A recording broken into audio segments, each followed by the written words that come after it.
So we've got the Trump administration doing a review of AUKUS. The UK has also launched a review into the arrangement. Should Australia? Yes. That is part of what governments have got to do in a democracy, and that is consult the people, use the parliament for what the people elect it for, which is to represent them in making big national decisions. So of course we need an inquiry. One for Mum, one for Dad, and one for the country. And there has never been a more exciting time to be an Australian. Budgets are about choices, Fran, and you show what you value through the choices you make. This is coal. Don't be afraid. Don't be scared. The Treasurer knows. I want an economy that works for people, not the other way around. We'll just end up being a third-rate economy, a banana republic. Just follow the money.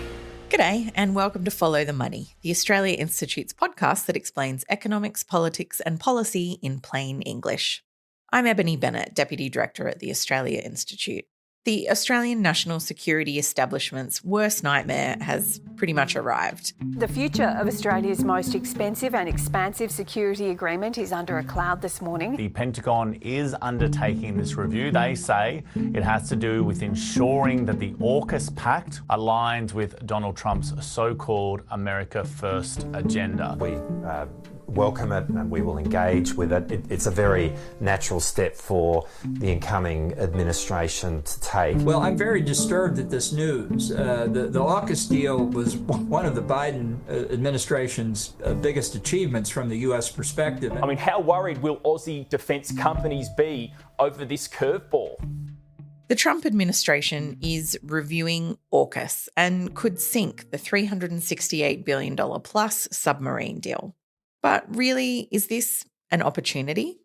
AUKUS was always a bad deal for Australia. It was designed in secret with a simply outrageous price tag, and crucially, few experts believe it was likely to deliver any actual submarines to Australia. So why don't we take this chance presented by Trump and, hear me out, do something else?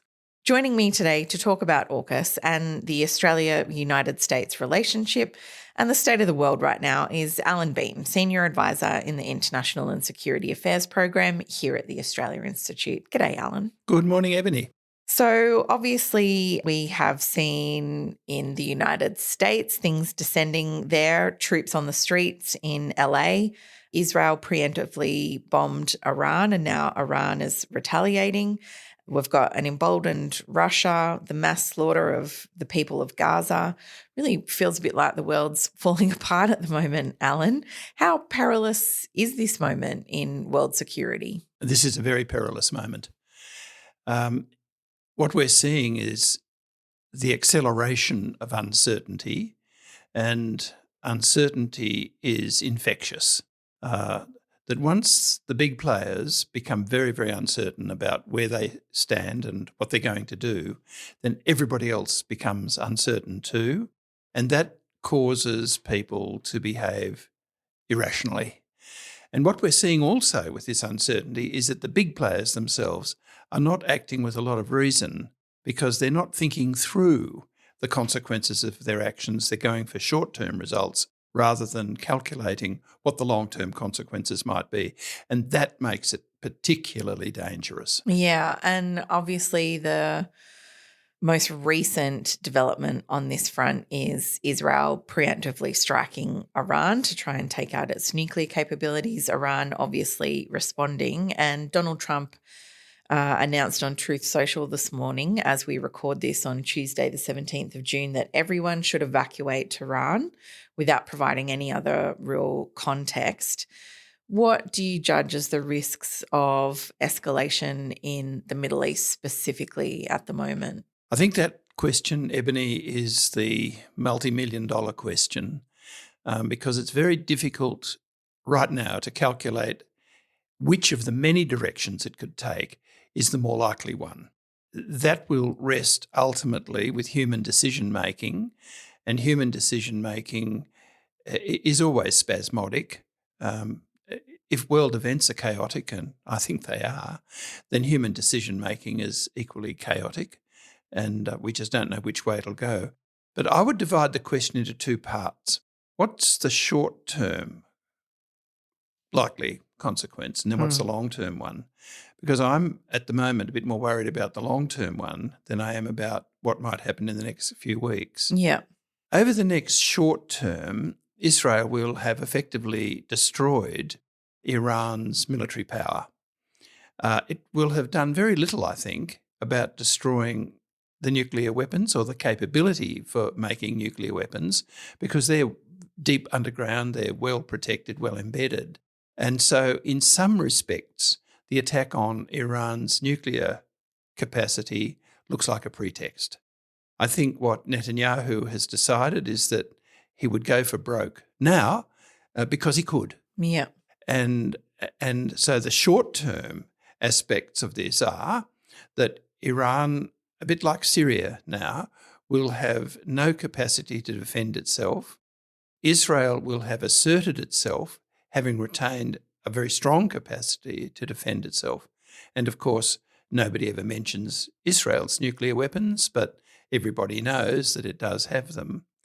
And at the same time, its own neighbours, and I'm thinking particularly of Saudi Arabia, over which country it's fired its missiles, Jordan and Egypt must be wondering what on earth is going to happen next. Now, they all have reasonably strong military forces themselves, and Israel can't possibly take all of them on at once.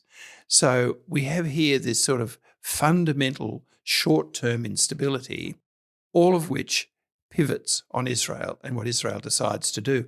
And while all that's going on, Ebony, we've still got the poor people of Gaza being killed as they try to scramble for food. Yeah. So the whole thing is mass ugliness in the short term. In the long, sorry, I was going to just touch on the long term. Yeah, though. I was going to ask about that. What is your main concern there with what happens in the long term? My main concern for the long term is that Iran is not a country which is going to be put down. Iran is a country which has had Russian support for a long time and has supported Russia. There is an alignment there which takes Iran and Russia into the mid and long term.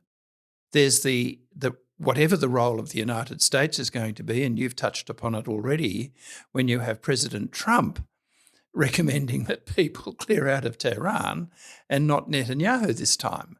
I mean, what is President Trump really playing at here? He claims not to be endorsing what Israel is doing, and yet he's the one who's delivering the message to the Iranian people about what they should be doing in response. So I think that the long term contains within it the seeds of even greater military problems than the short term does, and that's why it is a moment of such peril. I want to turn now to Trump and AUKUS, and it has been announced that the US will conduct a review into the AUKUS submarine deal. What does this mean, essentially, Allan? Well, I reckon it's a great day for Australia, frankly.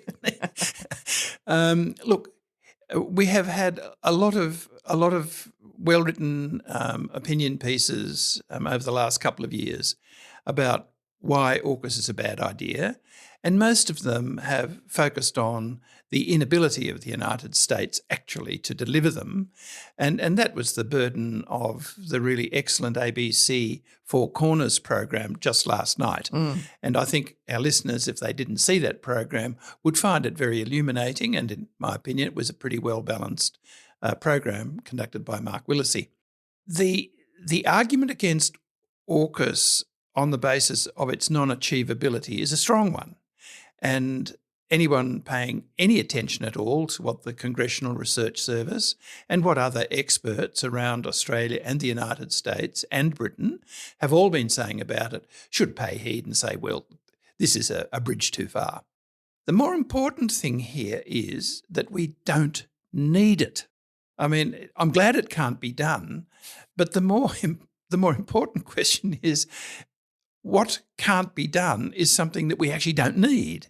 And we do need submarines, in my opinion, but we don't need the Virginia-class submarine, not because it's not a good submarine. It's fine. It's for its role, which is an attack submarine to attack ballistic missile submarines, even bigger than it is. It's fine. That's what it's designed for.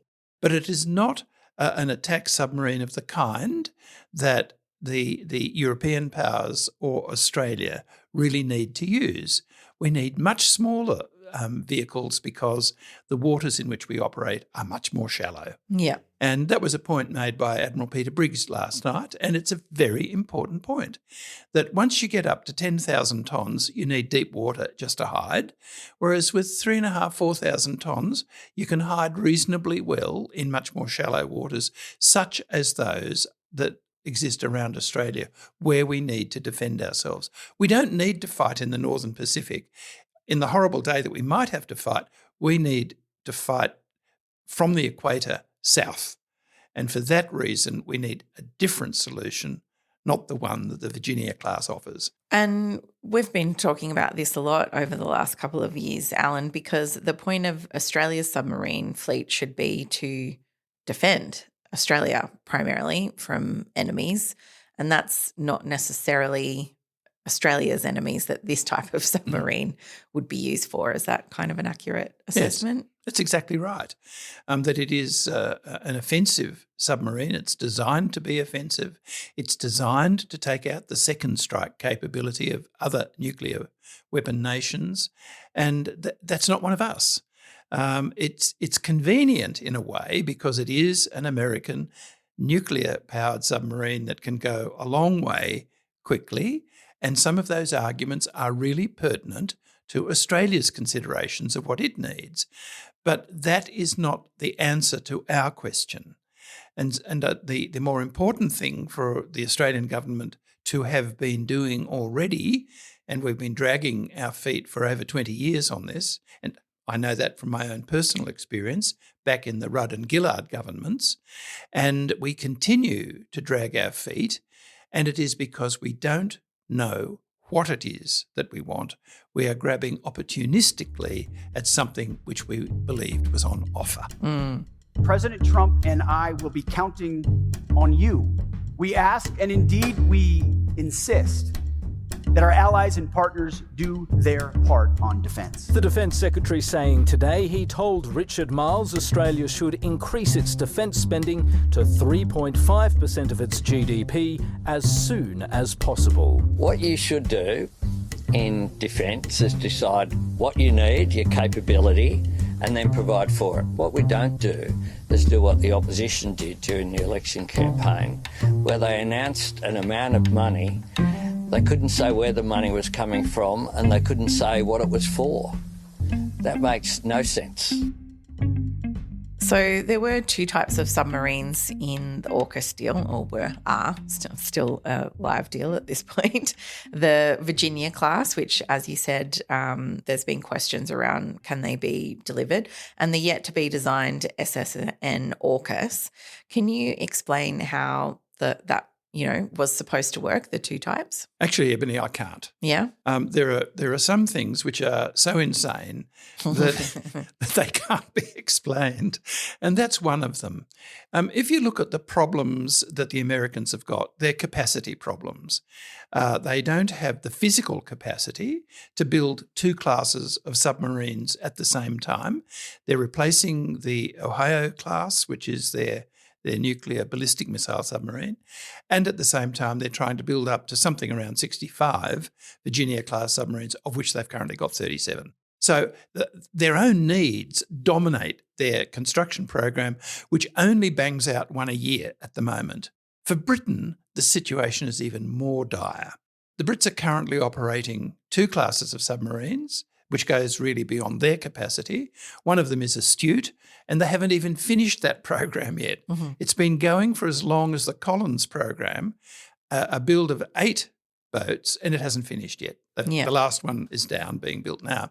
At the same time, it's trying to maintain its Vanguard submarine, which is a bit like the old Vanguard car, falling apart, not very reliable. But it's also building the Dreadnought, which comes in at over 10,000 tonnes as a ballistic missile submarine, and that actually is not at sea yet either. And while all of that's going on, we're thinking of an SSN AUKUS. Yeah, we'll just chuck in a new one, Alan. That'll be straightforward. Let's all have a go. And, maybe we ought to have as many submarines as there are around. But if you come back to Australia, Ebony, with that, what it's presenting Australia with is an insoluble problem. We can't operate the Collins-class submarine, a conventional one, through for another 20 years. That's just not possible. We can't operate the Virginia-class submarine without a huge amount of American help, and that probably means American command and certification and all of that. And we imagine that we can get yet another one and operate that at the same time, designed and built by the Brits, when their own audit office has condemned the Rolls-Royce power reactor at this point as not meeting the target. The whole thing is an impossible dream. And I think the American Review will probably declare that to be the case. So is there a plan B for Australia? No, I don't think there is. The Chief of the Navy says that, in his view, we're up to Plan D already. And I suppose in some respects that's true, because Mr. Abbott wanted to have the Japanese Soryo submarine, and Mr. Turnbull wanted to have the French one, and Mr. Morrison wanted to have the American Virginia one. So I guess we probably are up to Plan D. But I think the most important thing is to go back to the very beginning and back to first principles. And I'd probably call that Plan A. And Plan A here ought to mean Australia, not AUKUS. And we should go from first principles, as Beazley did back in the mid-80s, in identifying that what we needed a submarine for was to protect the northern approaches of Australia against anybody who wanted to launch seaborne attacks, whether it's invasion, which is very unlikely for Australia, but to attack us, that's less unlikely. And submarines are a great cause for pause if you're going to attack somebody who's got them. So the submarines have a real role, but we've got to go back and redefine what we want, explain very carefully what the capabilities are that we want. Yeah. Do we want to have nuclear power? That's a subject for a debate. And then think about how much it costs. Yeah. That is a discipline which we desperately need at the moment. Well, I think you've hit on one of the key things there, Alan. We didn't even really have a discussion publicly. AUKUS was just kind of foisted upon us. Like, even changing to a nuclear submarine program is a pretty big change for Australia, which has not been nuclear traditionally. Are we facing a situation where we have no submarines, have a capability gap, and what would that mean for Australia's security? Well, we're certainly facing the probability of no submarines, I think, and it means a lot for Australian defence. Not so much that we're going to need to get them out of their pens and drive them off and use them in the very short term. I don't think that's likely right at the moment. But in order to have a capability against the really bad day when it arrives, you've got to sustain it over time. You've got to be good at using it, which means that you've got to have the vessels and you've got to have the trained people who can operate them. And that's the big gap that we're looking at. We won't have the vessels, and if you haven't got the vessels, you haven't got the crews to use them. It's sort of like tennis, really. If you haven't got a tennis court and you haven't got any tennis rackets and you've got no training for tennis players, you're not going to do well at Wimbledon. And it's a bit the case with the Australian submarine capability at the moment. So we've got the Trump administration doing a review of AUKUS. The UK has also launched a review into the arrangement. Should Australia? Yes, for all the reasons that you've just mentioned. If we are to go down the nuclear path, and on that, I'd have to say I'm agnostic. The great advantage of a nuclear submarine is that when it's underwater, it can go fast. So I'd have to say, if any of my grandkids were sailing around in submarines, then I'd want them to be able to get away from being attacked as fast as they could. So there is a duty of care issue which sits in the back of my mind. We do have a reactor in Australia. It's in Sydney. It's in the suburbs. But we have no nuclear expertise for the sorts of reactors we might envisage for submarines. And all of that has got to be explored. Without the engineering infrastructure, it's very hard to see how we could really have a sovereign capability. But that is part of what governments have got to do in a democracy, and that is consult the people, use the parliament for what the people elect it for, which is to represent them in making big national decisions. So, of course, we need an inquiry. And, I mean, is it feasible? I guess there's 3 governments here that could potentially withdraw from the deal. But if the Australian government, for whatever reason, decided to pull the plug on this, could that be done, and how would you advise on managing those repercussions, basically? Yep. Australia could pull the plug. I think what I would be advising government at the moment is just to sit on their hands, because I think the plug will be pulled by the United States. And the United States will use some face-saving things, saying, as soon as we've got capacity, we'll build some for you, and don't worry, you can put all your people on our submarines and we take them to war and get them killed for you. That's all very nice. We'll do that for you. I don't think the Brits are in a position to offer us anything much. I think what the Brits would really like is our money, and that's what the Americans at the moment seem really to like as well. We've put a down payment of $500 million US. I don't think we got a receipt for it. But I'm pretty confident that there's no getting it back, irrespective of what happens. So in all of this, we've got looseness in policy that started in Morrison's government, but it's been continued through the Albanese government because of its unwillingness to tackle the problem head on and design a capability on the basis of need, not on the basis of opportunity. And that, I think, is the big challenge for the government in this term. The Prime Minister was supposed to be meeting Donald Trump on the sidelines of the G7 meeting in Canada, but I believe Donald Trump has now left that G7 meeting early to return to the United States. But is that necessarily a bad outcome for the Prime Minister? I think it's the best possible outcome. I don't think it was ever going to be a happy meeting between Albanese and Donald Trump. I don't want to be facetious about really important meetings like this, but I think that if I'd been involved in advising the Prime Minister on what he should put to Trump, I would have asked Trump for a golf lesson, simply because it goes to the heartland of what Trump is actually interested in, which is not affairs of state. He's just interested in himself and his own things. Allan Behm might even have scored one, so he could have had a nice walk around a golf course. But more than that, he would have saved himself the embarrassment of being told to go away on issues around tariffs and being told, we'll make our decisions about AUKUS, thanks very much, in the same way as you think you're going to make decisions about your AUKUS. So he would have got no joy from his meeting with Trump. Could have got a bit of rough handling, which never looks nice. If we look at what happened to Cyril Ramaphosa and what happened to Zelensky, that didn't look nice. It didn't look much either the way in which he was handling Carney, both in Canada yesterday and when Carney visited him in Washington. So in all of that, I think Albanese is very, very lucky. He's ducked another bad day. And I guess if I were the Prime Minister, I would not buy any lottery tickets because he's won 3 major events already in getting an AUKUS review, in getting a big majority in government and ducking meeting President Trump. Don't look a gift horse in the mouth. Never.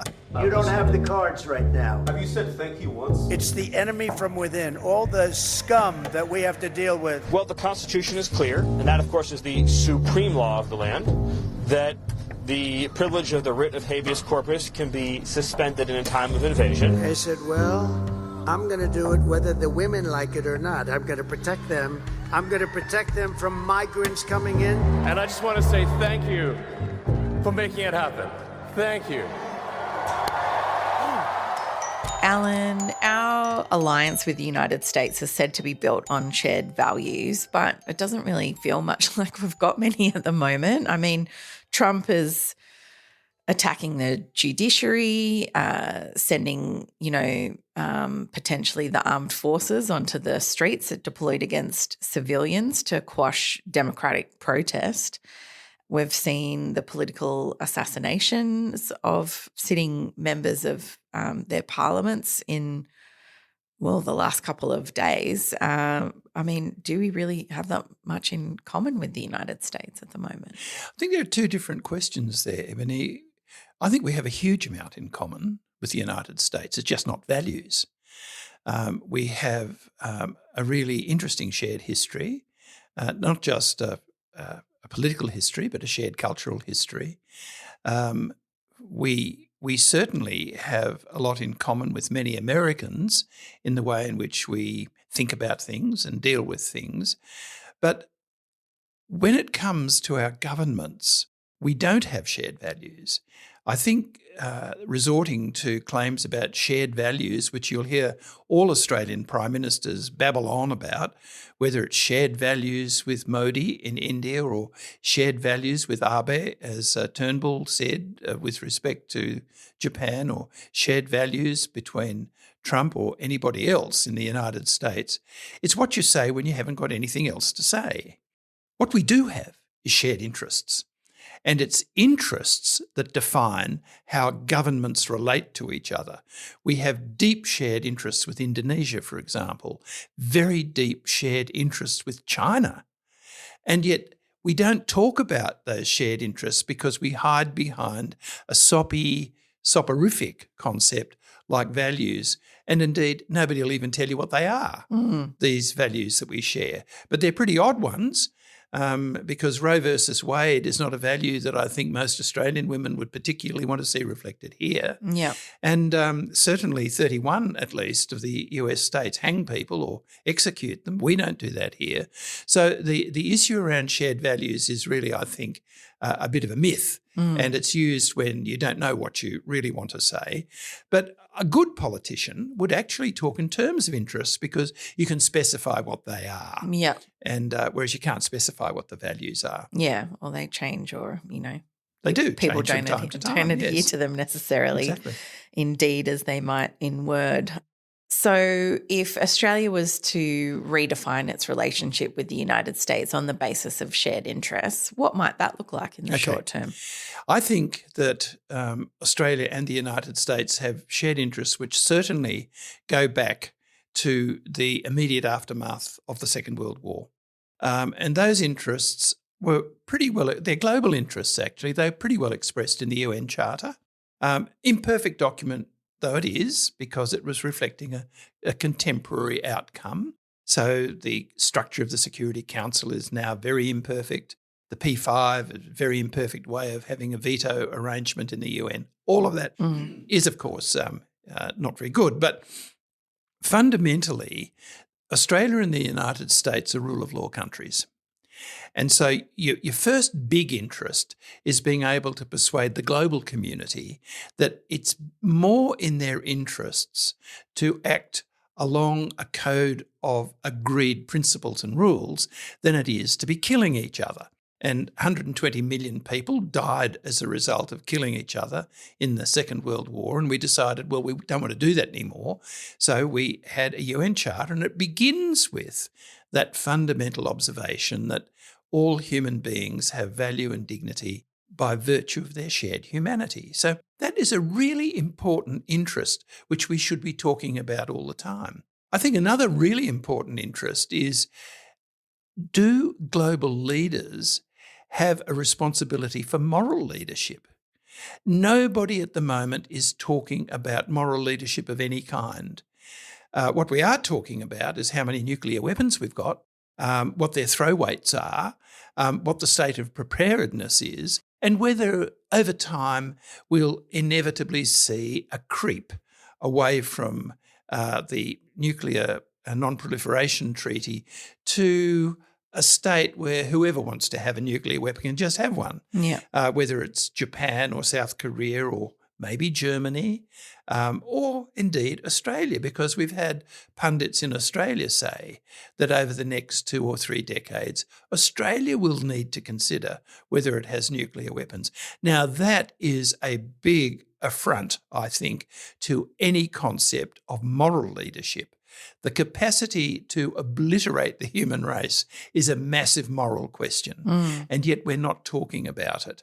Climate is another massive moral question, and we're talking about it, but only in order to hide it so that we can continue to make money while we can from hydrocarbons.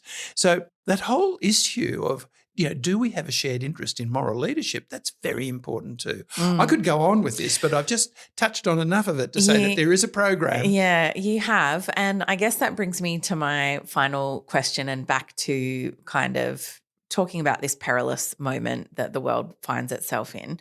I mean, we've just seen Israel bomb an Iranian TV station while they were live on air.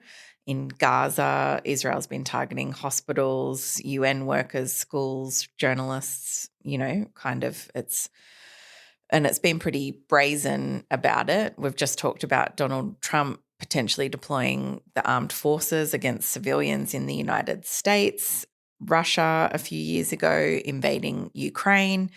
It does feel like a bit of a breakdown in the world order, and that lack of moral leadership, I think, is really very obvious at the moment. But what's your observation on the fact that, governments just seem, I guess, much more they're breaking these rules very brazenly, I guess, in a way that it feels like we haven't seen recently. Obviously, there's always conflicts where war crimes end up being committed, but it all seems there's no shame about it. No. Look, I fear that there has been a progressive erosion in what one might otherwise call moral acceptability. What is an acceptable thing to do in preemptive self-defence, for example? Preemptive self-defence is considered legitimate under the international rules of war, so long as the preconditions for self-defence have been met. So if the aggressor is massing forces on your border and there are all of the indications that attack is imminent, of course you can begin armed conflict. I don't know that those preconditions have been met by Israel.